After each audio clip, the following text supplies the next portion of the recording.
You've probably seen the movie. You felt your heart race with the deafening sound of Black Hawk helicopters slicing through the Somali sky. You've heard the famous names, the acts of bravery that Hollywood, with all its magic and power, chose to immortalize on screen. It's a powerful story of sacrifice and survival. The chaos didn't ask for permission to enter. It was an avalanche. Strucker's convoy was diverted to assist with the rescue, and the streets, already a challenge, transformed into a gauntlet of death. Alleys that closed in, windows that looked like empty eyes.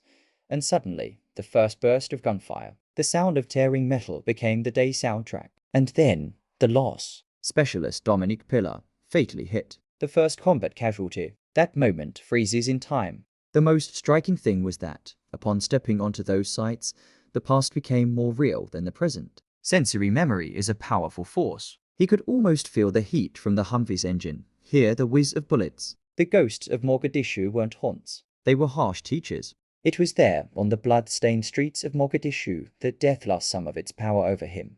It said of the final villain. It ceased to be a terrifying endpoint and became just a passage, a doorway. Eternity, which for many is just an abstract word spoken on Sundays, became for him a tangible reality, more solid and reliable than the very ground he stood on. But what if I told you that this story, as incredible as it is incomplete? What if the most powerful narrative from the Battle of Mogadishu was left on the cutting room floor, October 1993. For Sergeant Jeff Strucker, that day began like so many others. The mission was clear, almost surgical. Get in, capture 2 lieutenants of the warlord Mohamed Farah aided, and get out. Fast, clean. He was in command of a 3 Humvee convoy. Vehicles that, while tough, were terribly vulnerable in those narrow streets. Confidence was in the air, the confidence that comes from the best training in the world. But Mogadishu didn't care about training. Their journey wasn't measured in miles, but in memories. They weren't walking through streets, but through layers of history that time could not erase. The Bukhara market, today, a vibrant place of commerce, but in Jeff's mind, it still echoed with the sounds of gunfire and screams. The narrow alleys where the convoy tried to pass, today, just cramped streets, but for him, they were traps, labyrinths where death lurked in every window. Every step was a reunion with a ghost. The story of Jeff Strucker in Mogadishu isn't just about surviving a firefight. It's a map. A map to find your inner fortress when the world around you is collapsing. Your Mogadishu might be a crisis at work, a difficulty in your family, a painful loss, or an internal battle that no one else can see. The question this story leaves us with is, where do you search for your calm when chaos sets in? The truth is, in the most extreme moments, where life and death dance on a razor's edge, the greatest heroes are rarely in the spotlight. They are the silent pillars that hold everything up while the world around them crumbles. And their story, the story that truly explains how survival was possible, must be told. It's not a statistic. It's the face of a friend who isn't coming home. He was a leader responsible for his men. But the certainty of the end was overwhelming. And it was at that point, at the rock bottom of courage, when all his strength and training seemed useless, that he did the only thing left to do. A silent prayer, a plea for help from God not to survive, but to be able to do what was right until his very last breath. He didn't go back there just to remember what happened or to honor those who fell. That was part of it, of course, but the deeper reason was something else. He went back to try to understand something about himself, to stand on the very spot where he threw his helmet and confront the strange feeling he had that day. Why, when he was absolutely certain he would die, did an inexplicable calm wash over him? Now, I challenge you to look at your own life honestly. Who are the silent heroes fighting alongside you every day? Those people who hold things together, who offer an inexplicable peace, and whom you may have never truly acknowledged. Think about this, and it might sound crazy. The most powerful weapon on a battlefield isn't an assault rifle, but a mind at peace in the middle of hell. It's a statement that defies logic. But it's the absolute truth. While everyone around him was surrendering to panic and the certainty of death, one man found a calm that not only saved himself, but also spread to and inspired all those around him. And then it snapped. That moment of pure, uncontrollable humanity that no one expects to see on a battlefield. The pressure, the anger, the fear, the frustration, it all converged into a single point. In a gesture of desperation, he ripped off his helmet and threw it with force onto the dirt ground. A silent scream of enough, It was weakness showing itself, the acknowledgement that, beneath the uniform, he was just a man at his limit. And this tranquility wasn't a secret kept under lock and key. It overflowed. In the midst of the adrenaline, the smoke, and the despair, his comrades saw something different in his face, a serenity that made no sense there, and the question would come, almost as a whisper from one desperate soul to another. Strucker, what do you have that I don't? If this story made you see heroism in a different way, if it touched you in some way, then this is your place. This is your tribe. Subscribe to the channel and turn on notifications, because there are countless unknown heroes whose stories can give you the strength you need to win your own battles.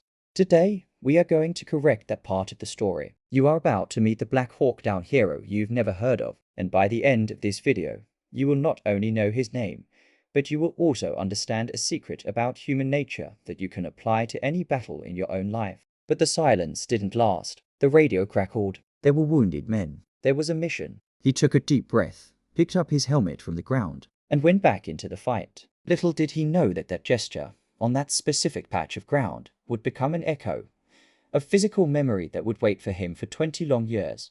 The answer to all the calm, the great secret of that silent hero, wasn't in the absence of fear. The fear was real, paralyzing. The answer was in the complete and total acceptance of the end. Long before the first bullet whizzed past his ear, Jeff had already made his peace with God. His faith wasn't a good luck charm to protect him from death. It was an assurance of what came after it.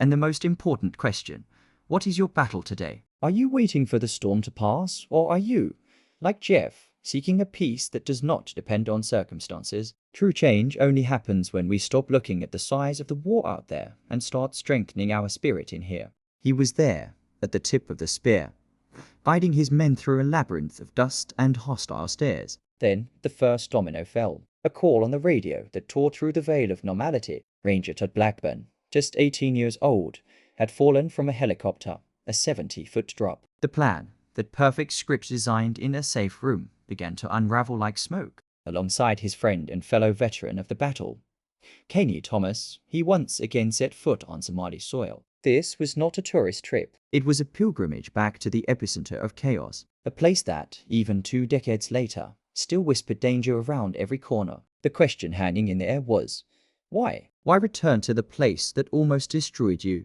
They didn't want to know about military tactics or a new plan. They wanted the source of that peace that seemed bulletproof. It was living proof that the greatest battle wasn't against Adid's men. It was an internal battle, against panic itself. And Jeff's calm was a lighthouse in that darkness. Outside, the world was a deafening roar of AK-47s, the sharp scream of RPGs, and the noise of helicopters trying to provide support. But inside the Humvee, and inside Jeff, the battle was silent, and perhaps even more terrifying. Panic wasn't a possibility. It was a consummated fact. A cold certainty that settled in the pit of his stomach. He didn't think he was going to die. He had the absolute conviction that this was his last day. Think about this. The greatest fear most of us carry isn't the act of dying, but the terrible, agonizing uncertainty of what comes next. It's the fear of the unknown. For him, on that day, that question already had an answer. And that certainty changed absolutely everything. It was like taking a test when you already knew the final score. The tension transforms into purpose. 20 years. It's enough time for a newborn to become an adult, for wounds to become scars, and for the world, supposedly, to move on. But some battles don't end when the shooting stops. Sometimes victory is only 1 year later, in a silence of memory. And it was to win this final battle that Jeff Strucker decided to return. The most important battle he won that day wasn't for territory. It was against the fear of finality itself. And that is a victory that echoes for a lifetime. It's a feeling similar to returning to your old school, where every hallway reminds you of a story. The great and terrible difference is that in Mogadishu, the memories weren't of laughter and crushes, but of the sound of tearing metal and the smell of gunpowder that seemed to still hang in the air.